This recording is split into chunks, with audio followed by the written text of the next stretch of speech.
Assalamualaikum warahmatullahi taala wabarakatuh. Dan selamat petang. Terima kasih Cik Sandy. Niagara yang menakjubkan. Ada 3 perkara mengapa saya ingin berkongsi mengenai percutian ini dengan tuan-tuan dan puan-puan sekalian.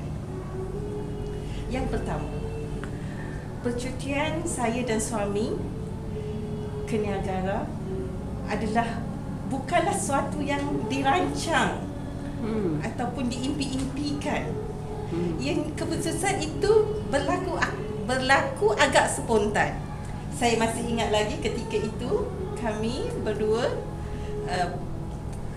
berkomunikasi dengan anak kami di Kanada melalui Skype. Masa tu anak-anak yang lain tak ada. Jadi anak saya berkata, Umi, tahun ni kakak tak balik. Dia nak buat khusus musim panas. Oh, ya ke?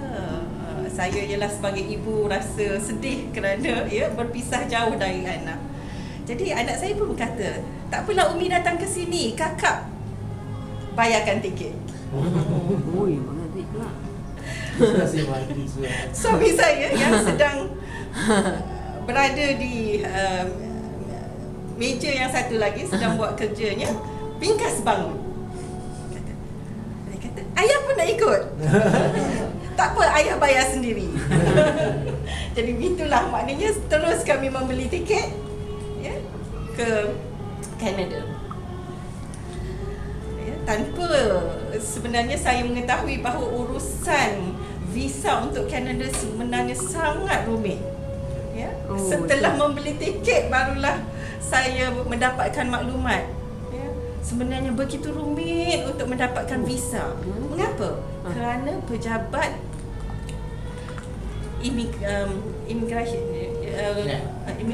imigrasi Kanada, kedutaan tidak berada di Kuala Lumpur, baru dipindahkan ke Singapura. Jadi urusannya agak. Saya mengambil masa beberapa hari untuk mengumpulkan dokumen-dokumen sokongan untuk dihantar ke pejabat di Singapura. Oh, macam dokumen apa? Ya, macam nak buat kertas kerja rasanya. Dokumen akaun bank, ahli keluarga, adik-beradik, sejarah kerja. Begitu detail sekali latar belakang pelancong-pelancong yang dikendaki. Sampai saya mengatakan kepada suami saya, kalaulah saya tahu begitu rumit untuk mendapatkan visa, sahlah kita tak pergi ke Kanada. Jadi ada hikmahnya sebenarnya membeli tiket dahulu. Apapun memang mau tidak mau, susah atau senang, dan mengambil risiko untuk menghantar pasport kami melalui kurier. Tawakal sahaja. Tapi alhamdulillah tepat sebulan dokumen pasport dan visa kami terima semula. Itu yang pertama. Percutian ini tidak dirancang, ianya keputusannya berlaku secara spontan. Yang kedua, inilah perjalanan yang paling jauh yang pernah saya lalui. Kerana perjalanan daripada Kuala Lumpur ke Toronto mengambil masa 27 jam. Oh, lebih sehari ya. Jadi begitu lama di dalam pesawat, kapal terbang. Itu yang kedua. Dan yang ketiga ialah bagi saya ini adalah satu pengalaman yang amat menakjubkan, yang insya-Allah saya cuba nak kongsikan dengan rakan-rakan sekalian. Kami berada di sana selama 2 minggu. Salah satu tempat yang kami lawati adalah satu bandar bernama Hamilton. Hamilton mendapat julukan dalam bahasa Inggerisnya the waterfall capital of the world, ataupun bandar air terjun. Mengapa agaknya? Apabila kami hampir sampai ke bandar Hamilton, kami melihat satu papan tanda bertulis Hamilton. Penduduk 505,200 orang penduduk. Air terjun 126. Makna kata di dalam bandar itu terdapat 126 air terjun. Wow. Dalam bandar itu sahaja. Jadi tidak hairanlah mengapa bandar itu mendapat julukan bandar air terjun dunia.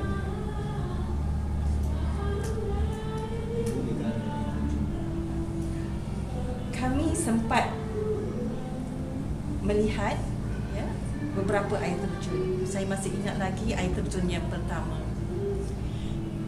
Webster Waterfall.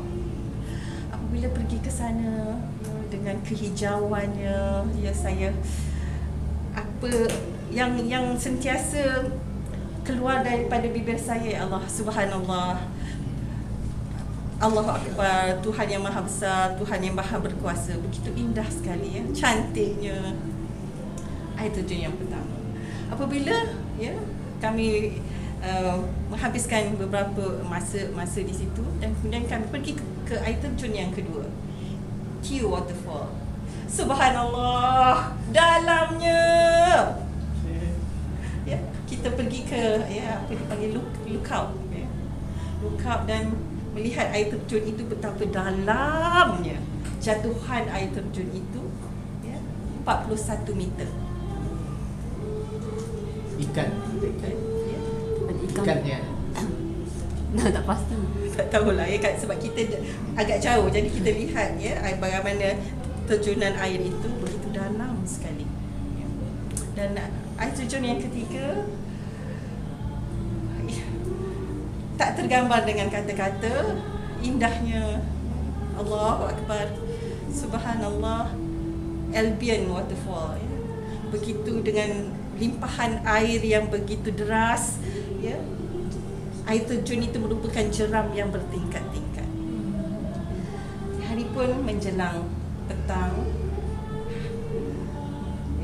keadaan semakin gelap, kami terpaksa meninggalkan bandar Hamilton dan saya merasa agak terkilan kerana saya hanya sempat melihat 3 dari 126 air terjun. Selang beberapa hari, kami berpeluang pergi ke Niagara.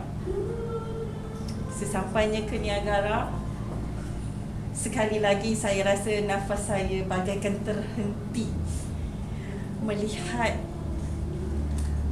air terjun yang bagi saya mewakili ratusan air terjun yang tidak sempat saya lihat. Air terjun Niagara merupakan beberapa air terjun. Dua daripadanya yang terbesar bernama American Fall dan Horseshoe Fall. Kedudukan air terjun ini berada di sempadan antara Amerika Syarikat dan Kanada.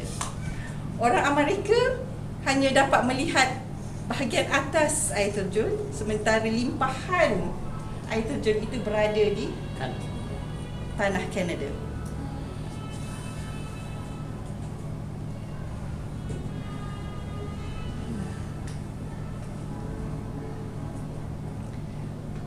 Begitu takjubnya saya melihat air terjun itu, rasa macam satu kepuasan bahawa inilah air terjun yang paling besar yang tidak dapat saya gambarkan sebelum ini. Isi padu air daripada air terjun Niagara adalah 55.7 juta liter sesaat. Tak dapat kita bayangkan. Dan aliran airnya adalah yang paling deras di dunia. Tidak hairanlah sekiranya Niagara Fall menggamit pelancong yang begitu ramai. Bayangkan pada tahun 2009 bilangan pelancong yang melawat Niagara Falls adalah 28 juta. Bayangkan, seolah-olah semua rakyat Malaysia pergi ke Niagara pada tahun itu. Dan saya percaya angkanya terus meningkat. Satu pengalaman yang tidak dapat saya lupakan ialah menaiki, nak kata mungkin boleh dikatakan ferry ataupun kapal, ya, yang berlayar sehingga hampir ke dasar jatuhan air terjun. Hati saya berdebar-debar sebab dari jauh lagi kita sudah takjub dengan air terjun itu. Apatah lagi untuk menaiki kapal yang berlayar, hampir ke terjunan air yang begitu deras, yang begitu banyak airnya. Tapi saya rasa kami merasakan ini satu pengalaman yang tidak harus dilepaskan. Kami tidak tahu sama ada kami mampu sampai lagi ke Niagara. Kami pun menaiki kapal dinamakan Maid of the Mist, dan perlu berhantar panjang kerana begitu ramai pelancong pada hari itu. Dan hari itu saya bukan pun hujung minggu, dan pelancong dari berbagai negara Jepun, negara China, Pakistan, dari berbagai negara. Jadi saya memberanikan diri walaupun ada rasa gentar untuk menaiki kapal ini.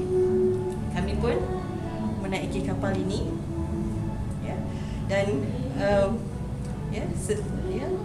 kapal itu agak sarat, dan kapal itu pun bergerak di sungai Niagara itu, dan mula-mulanya dia melepasi American Falls, disebabkan oleh percikan air itu. Apabila kita melalui air terjun itu, dengan pancaran sinar matahari, kami melihat pelangi di air terjun itu. Bayangkan, selalunya kita melihat pelangi di langit. Ini di air terjun itu kita melihat pelangi. Dan kemudian terus hingga ke Horseshoe Fall. Horseshoe Fall ni dia mengambil sempena bentuk ladang kuda. Dia hampir separuh bulat. Dan itulah air terjun yang lebih besar. Dan bila pergi ke situ, apabila semakin hampir, arusnya semakin deras. Dan perasaan saya tidak dapat saya gambarkan, pelbagai ingatan, kadang sekejap saya memikirkan bagaimana agaknya kapal Nabi Nuh yang syarat dengan muatan binatang-binatang berpasang-pasangan. Dan kemudian dengan arus yang semakin deras, saya teringat pula kisah Nabi Musa. Bagaimana apabila dengan izin Allah Laut Merah terbelah, dua-dua sisi laut yang terbelah itu dengan arus menggunung. Ketika itu arus di kapal kami pun semakin deras. Jadi pelbagai perasaan yang ataupun pemikiran berlaku di dalam benak saya. Dan kapal terus berlayar, berjalan sampai satu ketika wush, basah kuyup kerana percikan simbahan. Tidak kami sedari, mungkin kerana asyik melihat pelangi, kami sebenarnya setelah hampir, dan memang basah kuyup. Kalaulah kami tidak dibekalkan dengan baju hujan, sebenarnya setiap penumpang dibekalkan dengan baju hujan. Kami telah memakai baju hujan, memang akan basah kuyup. Dan memang rasa dengan limpahan air itu, mata kita pun penglihatan kita pun tertutup. Tapi itulah saya rasa pengalaman yang tidak dapat saya lupakan. Itulah dengan saya rasa begitu kerdil. Ya, apabila kita dalam kapal tu agak besar dengan ratusan penumpang, ya, kita berhadapan dengan air terjun ya di hadapan kita itu, ya, dengan keadaan basah kuyup, ya, berhadapan dengan ketinggian air terjun 53 meter, ya, lebih tinggi daripada yang air terjun di Hamilton, dengan limpahan yang begitu deras, begitu banyak, ya, ya, seolah-olah kalau 53 meter lebih kurang 170 kaki ataupun 16 tingkat bangunan, ya, air tumpah, ya. Jadi itulah, ya, saya berasa begitu kerdil, ya, di hadapan kekuasaan Tuhan yang menciptakan, ya, alam ini, ya. Rasa sangat, ya, begitu kekuasaan Tuhan yang menciptakan, ya, keindahan itu, ya, keindahan, ya, air terjun yang begitu menakjubkan. Jadi itulah yang dapat saya kongsikan dengan, ya, rakan-rakan sekalian, ya. Dan bagi saya lah, ya, tidak kira ke mana, ya, pergilah kita bercuti, tak kira di luar negara, di dalam negara, cuti-cuti Malaysia, saya pasti banyak tempat-tempat yang indah, ya, yang akan menyedarkan kita tentang kekuasaan Tuhan yang Maha Pencipta dan merasakan betapa kerdilnya kita di hadapan Tuhan. Jadi pergilah bercuti melancong. Jadi itu yang dapat saya kongsikan, dan saya ingin berkongsi gambar, ya. Supaya dapat sikitlah kalau tak ni pun gambaran, ya. Jadi semoga dapat sedikit sebanyak manfaat daripada perkongsian. Sekian. Assalamualaikum.